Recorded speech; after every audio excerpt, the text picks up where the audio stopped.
Hey everybody, so today is Disneyland's 65th anniversary and I wanted to have a collabo with two great friends. I have Ethan and Matthew with me. We're going to talk about everything from favorite memories of the park to what lays in store for us for the future of Disneyland.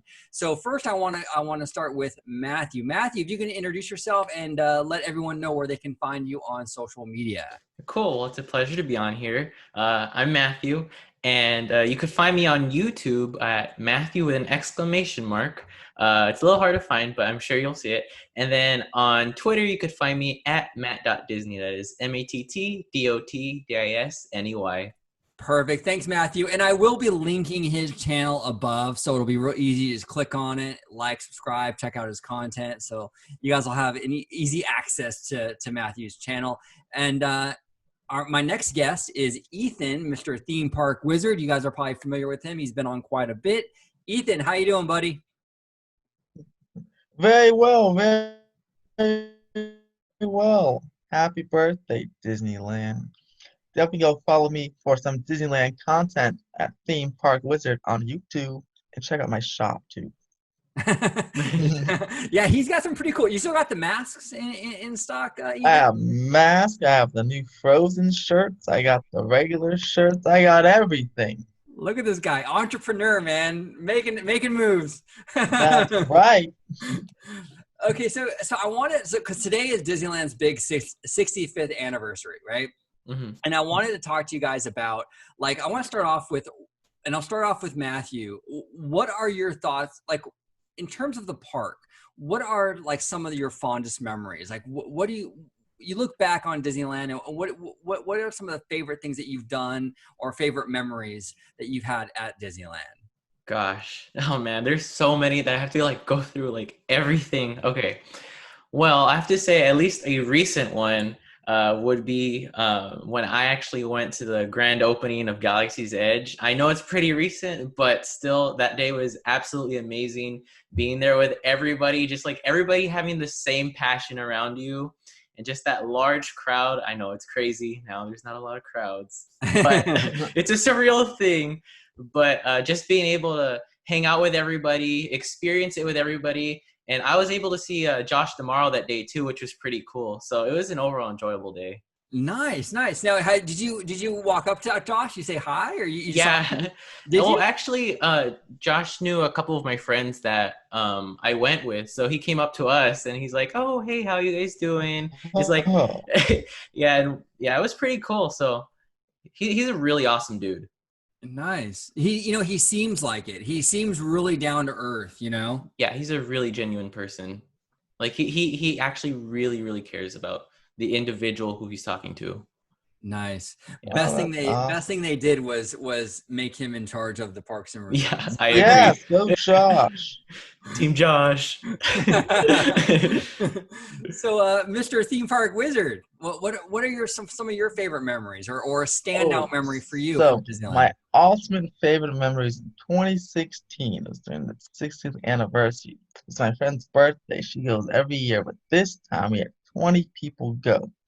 We went from 7:30 in the morning to 12:30 at night, and it was the longest I've ever been at the place. But it went by so fast, and we all separated in these groups.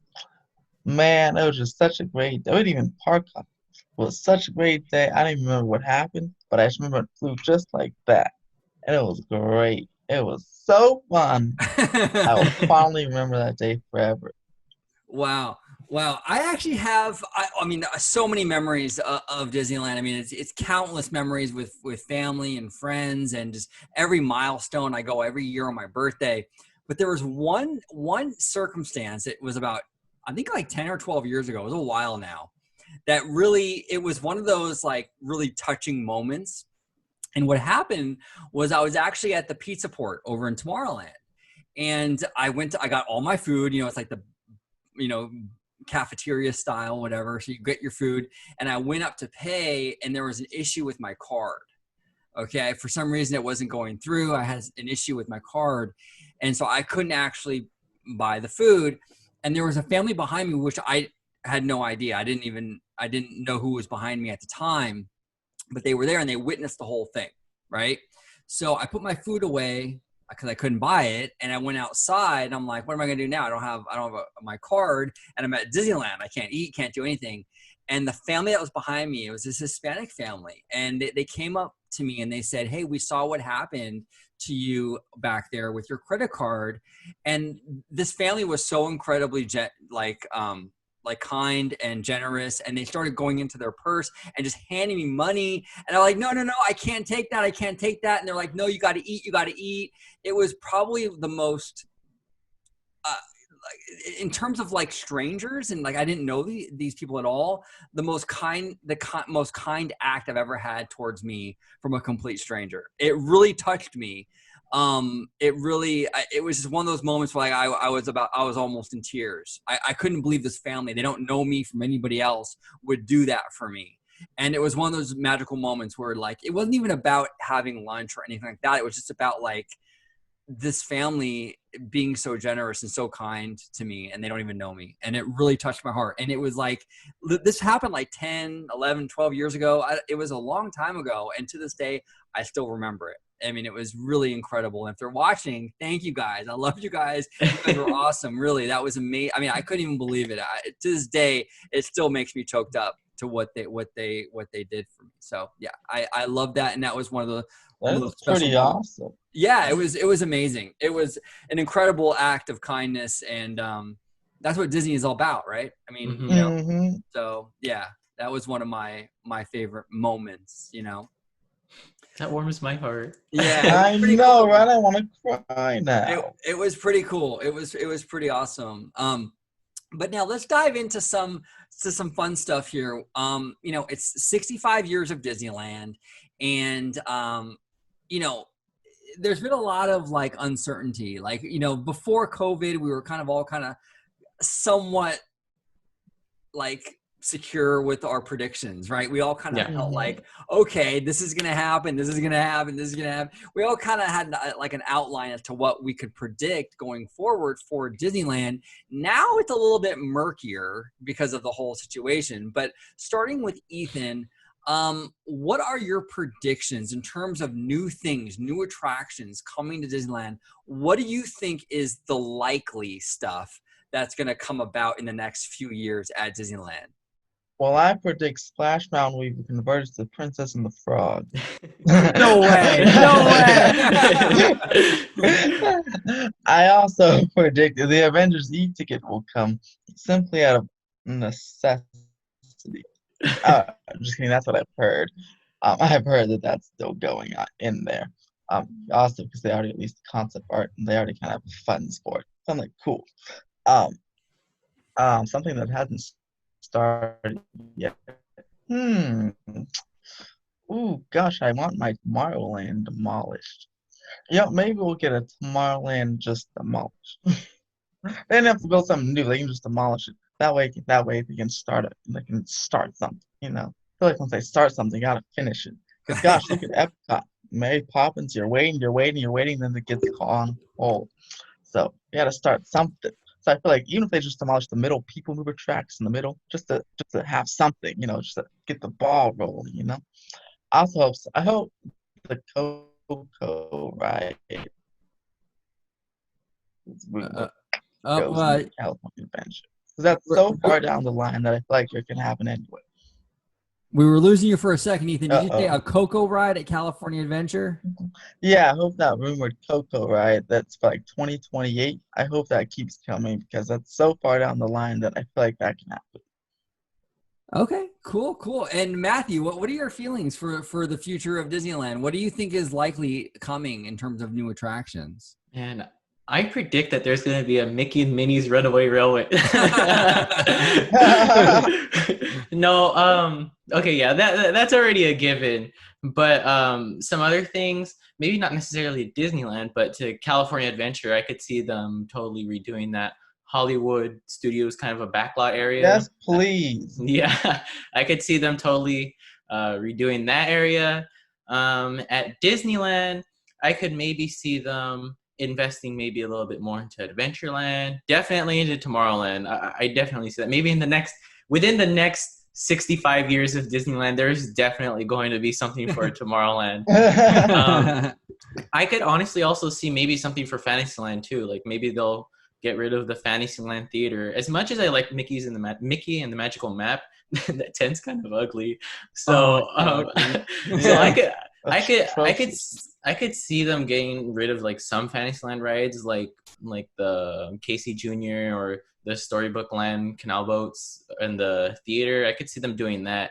And honestly, I thought that they would like merge Toontown and Fantasyland together and maybe like get rid of part of Toontown and keep like Roger Rabbit or something. But now they're doing Mickey and Minnie's Runaway Railway, so we know that they're investing something into Toontown. So I don't think they'll get rid of Toontown anymore and merge it with Fantasyland. Yeah, I agree, Matthew. I think that Toontown, this Runaway Railway attraction, has really sealed the deal for Toontown, so to speak. Like it's safe now for the foreseeable future. I also would like to see like some additions to Fantasyland. You know, I think that Florida has done a lot of great stuff with like these family coasters that aren't necessarily like super intense, but they're still thrilling and fun. Perfect example would be like, you know, like the Mine Train ride that they got.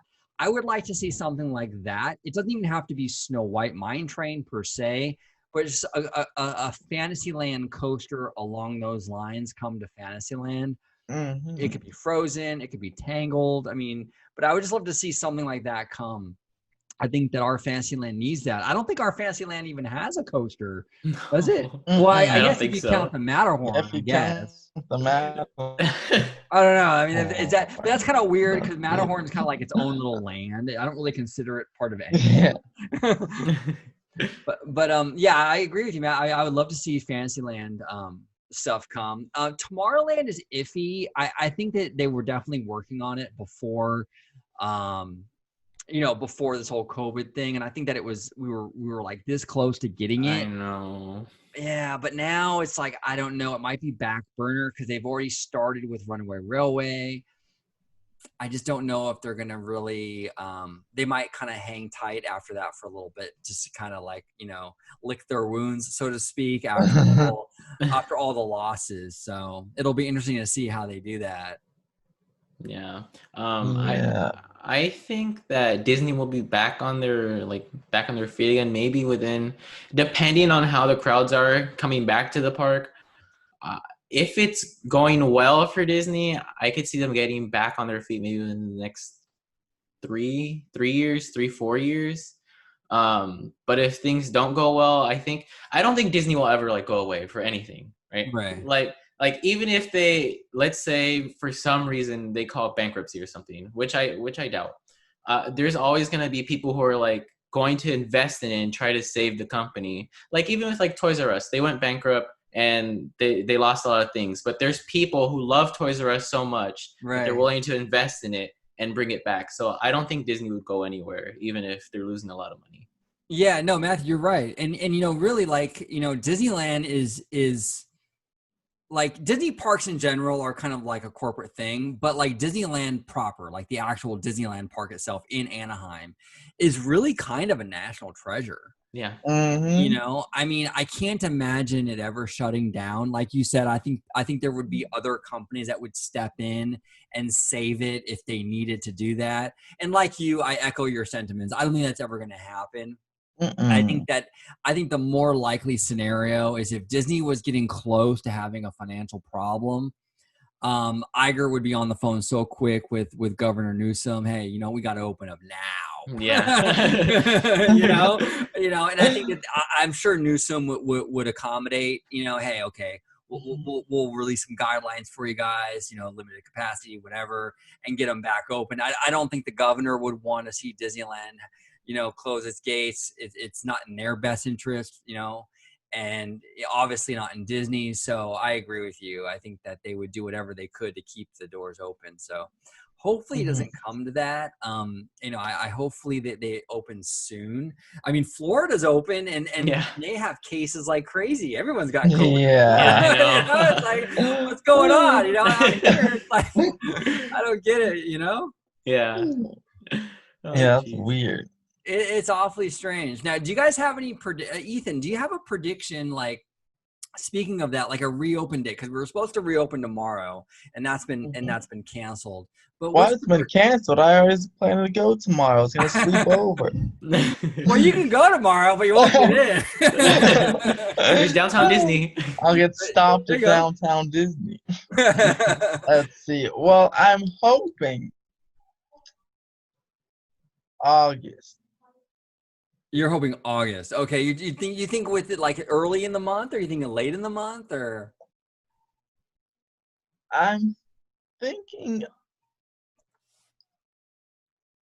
Let's see. Look, if everyone wears the mask and does that, because then that can really help it. I feel like early in the month, Okay. but then if they don't, then I feel like late in the month. It really depends if like LA and Orange County are on the watch list thing. For the next couple of weeks, you can get off the watch list of Governor Newsom's 30 county watch list, and I really feel like early in August we can open up, or they can open up. But then again, Knott's is doing their thing, and they're in Orange County.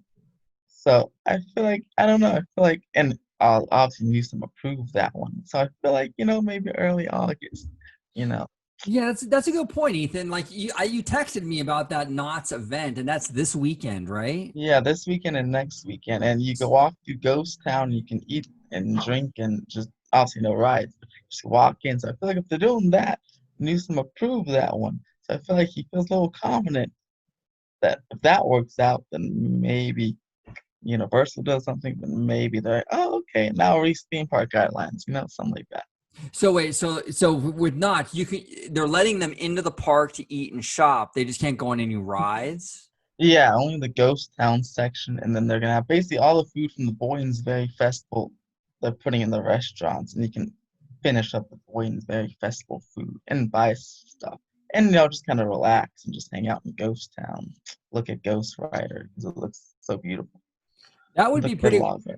I would actually be okay with that. I would be okay if Disneyland just opened its gates, no rides, and you can just kind of go in and shop and I'd relax. love to sit on Pixar piers looking at the bay. Well, what do you think about that, Matthew? Like what if Governor Newsom said, okay, Disneyland, you can reopen, California Adventure, you can reopen, no rides, but the shops and restaurants and what have you are, can open up. You can kind of go in there and just kind of take in the atmosphere. Would you be okay with that for maybe a few weeks? Yeah, I think I would. Right now, at this very moment, if it were to be today, I don't think I would go, but maybe if it was next month or something. Because California, I think they handled the whole COVID situation pretty well, even though we're going back into this whole quarantine kind of a thing. But at the beginning, we handled it pretty well. It's just we had this little spike. Well, not little, but you know what I mean? Yeah. But what I'm saying is I feel like California is capable of handling it. So, and I also feel like Disney's able of handling it too, because I'm seeing what they're doing at Disney World. But if Disney does announce something like this, I think I would be able to bring myself to go. But I'm not sure if they would do something like that. I think if Disney wants to do something, they're probably going to go all in like how they did at Disney World. Yeah, you're probably right. I think they're probably going to go all in and just kind of, social distance and have limited capacity and things like that. Yeah, they probably would opt for that. Also, don't forget, if Disney does something, the other parks, they're okay, but Disney has these people.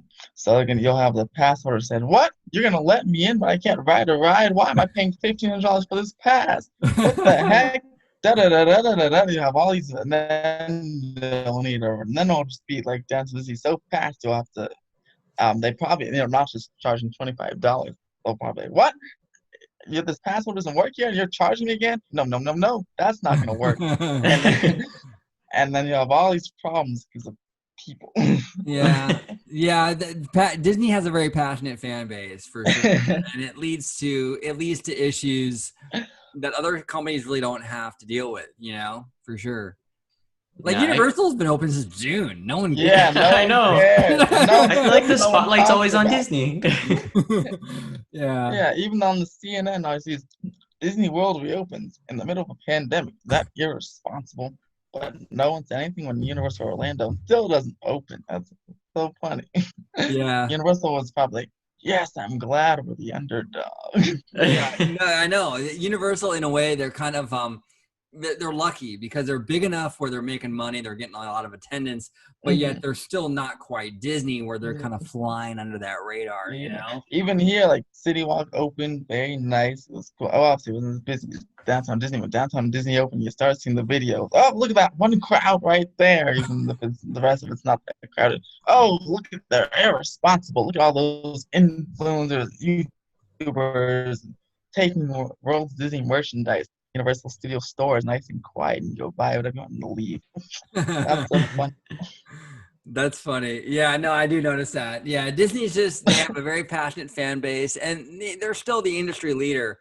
So they attract definitely the most attention, you know? Hmm. Um, so, but now Downtown Disney has officially opened as of what, July 9th, I believe, right? Yeah. Yes. And have you fellas been yet? Have you been to Downtown Disney yet? I personally haven't gone yet. I would have gone if the spike didn't happen.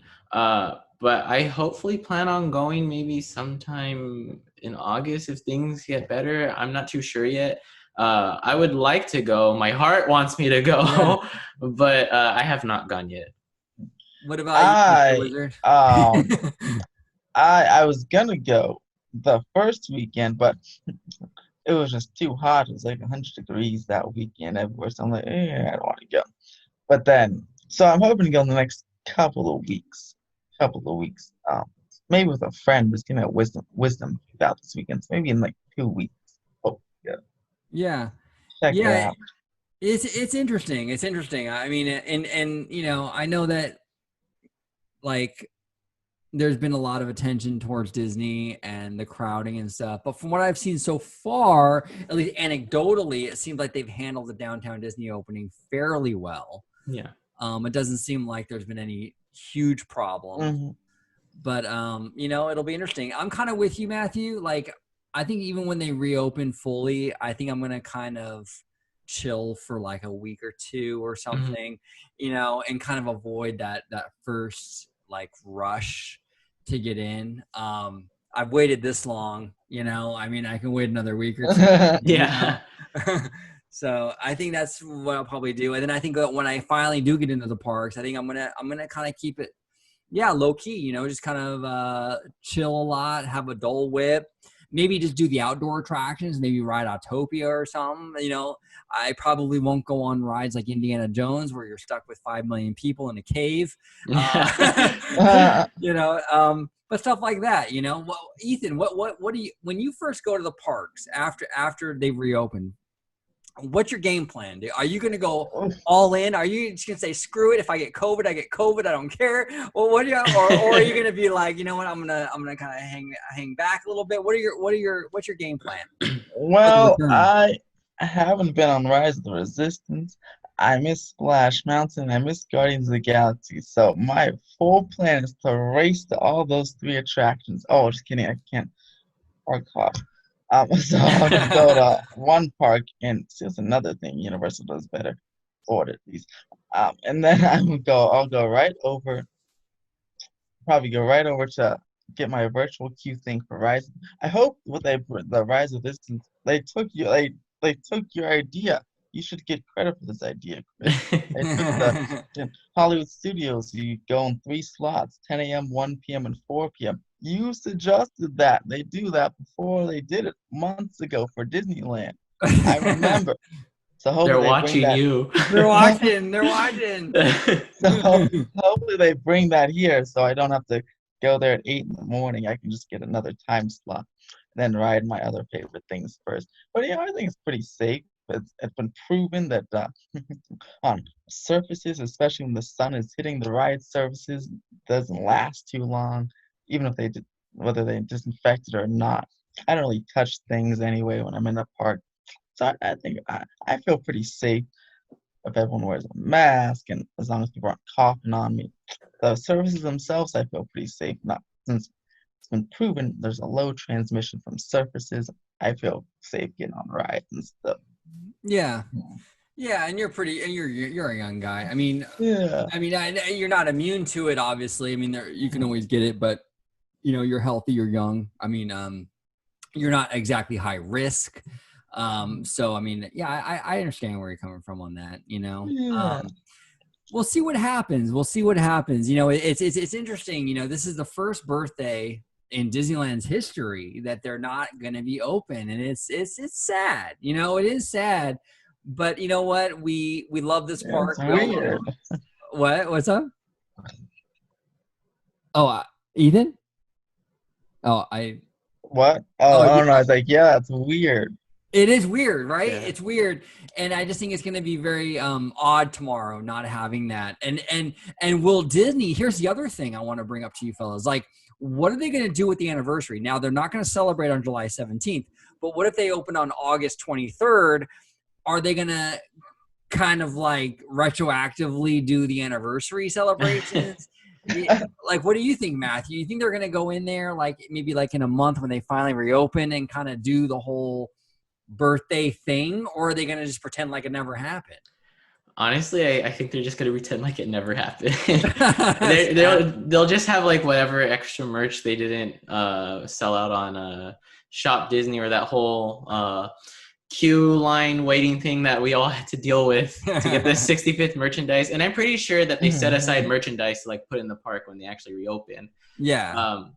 But I think they'll just have the merchandise. I don't think they're going to do anything too big. Maybe they'll be like, oh, we have 65th anniversary cupcakes or something like that. But I know like every birthday, they usually have all the characters come together and like they'll sing happy birthday or something.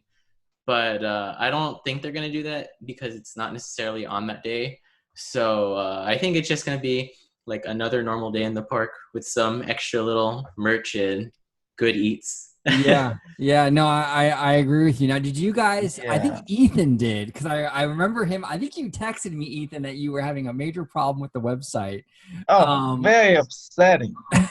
What happened with that? I didn't even try. I didn't even bother. But what happened? You tried to get some merch and you weren't able to do it, or what? Yeah, so my friend wanted the Jules headband. You can hear me. But then, so I got in there at 10 a.m. You can hear me, right? I can hear you. I can hear you. 10 a.m. Yeah, you guys were like freezing on my screen. So I'm like, oh no. So got in there at 10 a.m. Then I was behind, I think, 40,000 people. I was like, okay, cool, not too bad. Then at 3:53, I got in. 3:53. And then, so that's what, 6 hours later. Then I was going through the page, and I was selected that I wanted to pick it up at Downtown Disney because I didn't want to wait 6 weeks. And then I said, I'll go July 23rd. Picked my time, then press submit.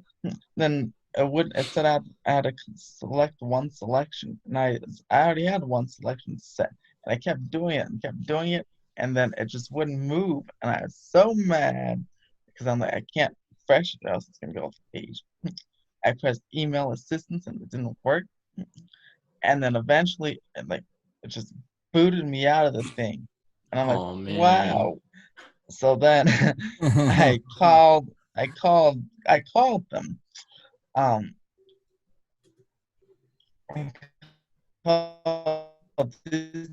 Disneyland, an hour on the phone with them, or just for them to tell me. Oh no, I spent an hour on the phone for them just to say, oh, your turn's here. And then it hung up on me. Like it just went boom, boom, boom. Like, wow.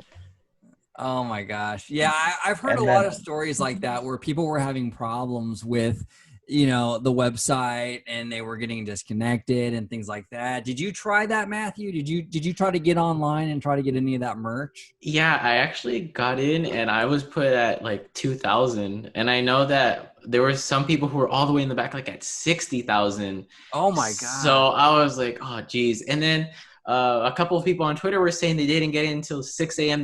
the next day. So I was like, oh geez. But so I had logged in 5 minutes before the event started, and I got put in really early in the front. But then when I was about maybe like at 1,400, the line just stopped, right? And so nothing was happening. And for like maybe a solid hour, the line was just stuck there. And Yeah, where it said the yeah, line is paused for an hour. yeah, and I was freaking out because Wow. I thought it was my connection. I was like, this is not happening. Please, please, I don't want to go all the way in the back. So I went on Twitter and I saw some people were looking it up to see what happened because there was other people that were dealing with this. And then so there was a bunch of like theories going around that, people are trying to use their bots to buy the merchandise and the bots don't know how to use the website, so it froze it up. But I did end up getting it maybe like 30 minutes after the line reopened. Cool. I got what I wanted. Awesome. But I just feel really bad because I went on eBay just to look what was happening. And the coin, the $150 coin, was on eBay for like $1,000. And I was like, oh no. It's like, how is this even legal? Oh my God. Yeah. Well, I heard a rumor, and this is completely a rumor. I don't know, but this is what I've been hearing on like line and stuff, that like the people that like in Florida, right? When Florida reopened and they were selling all that Splash Mountain merchandise, a lot of the people like eBayers were buying that merch up in bulk and then reselling it on eBay. Disney, I guess, got wind of that, and they were actually like sending out notices to those people that use their annual passes to buy those. And they were canceling their passes because they were they were buying in bulk and then overselling on eBay. And I guess you can't do that. So it's crazy. Now, again, that was a rumor. I don't know. That's what I heard from a few different people that was going on, but it's pretty crazy. And it seems like a pretty big market. I've been seeing a lot of that where people buy stuff from the park. They wait in line, they get in, and they buy the new pop or they buy the new pin, and then they go and they charge like an ungodly amount on eBay. Yeah, and they sell the weirdest stuff on eBay too sometimes. Like one time I saw that someone was selling an actual vehicle from the Monsters Inc. ride in California Adventure for $10,000. And I was like, how is this even possible? Oh my God. The actual vehicle, like the little taxi thing? Yes. Yeah. That's incredible. How'd they get that? I have no idea, but they had a picture of it in like some warehouse or something, and I was like, okay, this is interesting to say the least. That sounds totally legit, huh? That's funny. Wow, That's really funny. Well, even like little stuff. Like if you go on eBay and you check out, like, let's say, for example, like Oga's Cantina, like the little coasters. People like overcharge for even that stuff. It's like $30 for a coaster and stuff like that, Yeah, I remember when they were selling the forks from Galaxy's Edge. Yes. Oh yeah. Yeah, those were a hot item for a while. Yeah, and then Disney decided to sell them themselves. Yeah. Disney's funny. They saw it was an opportunity. Chapek was like, you know what? I'm on that. I'm not gonna lose that money. Yeah. Chapek usually is probably looking at these eBayers. What else are they selling? What else are they selling? Maybe I'll sell the ride vehicles next. Yeah, it's I crazy. actually saw a theme park was doing that. It was in the Midwest. It was this water ride, and they're selling the boats of this water ride on eBay for like about $9,000. I'm like, I can buy a ride vehicle boat and put in my pool. Oh my gosh. $9,000. We're in the middle of a pandemic. Everyone is furloughed. No one can afford that. I know. Maybe John Stamos or something. Yeah. Dude, not to get off on a tangent, but like, did you guys watch that Disney sing-along thing on ABC? Yeah. I did. His house is like amazing with that big Dumbo vehicle. Yeah. Yeah. It's incredible. It's absolutely incredible. I wish I had the funds for stuff like that. That would be me too. Can you imagine, Matthew, like doing someday? Someday we will be there. We will have the funds when we have 1 million subscribers. We'll have other funds for all this stuff. We'll do a collab. There you go. Yep. Well, Matthew will be sitting in a Dumbo vehicle doing his videos. Yeah. You know, I'll be in a people mover vehicle. Well, thank you, fellas. I do appreciate both of you coming on today on this very special day, Disneyland's 65th anniversary. I'm going to link both fellas' channels in the end screens of this video. So I'm going to have one for Theme Park Wizard and one for Matthew, so you can easily click on them, check them out, subscribe, like, and you know, definitely support them. They are both friends of the channel, and they do a lot of great stuff. So Ethan, I'll start off with you. If you can go ahead and let everybody know where they can find you on social media, and then we'll go to Matthew. Twitter at @theme_wizard and Instagram @theme_park_wizard. And Theme Park Wizard.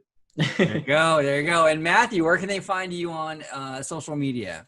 You can find me on Twitter at matt.disney. That's MATTDOTDASNEY. And I have to spell it out every time because usually when I say matt.disney, they put MATT_Disney. So I have to spell it out. And you can find me on YouTube at Matthew with an exclamation mark, or if you look up any of my video titles, which you'll see if you go on my channel.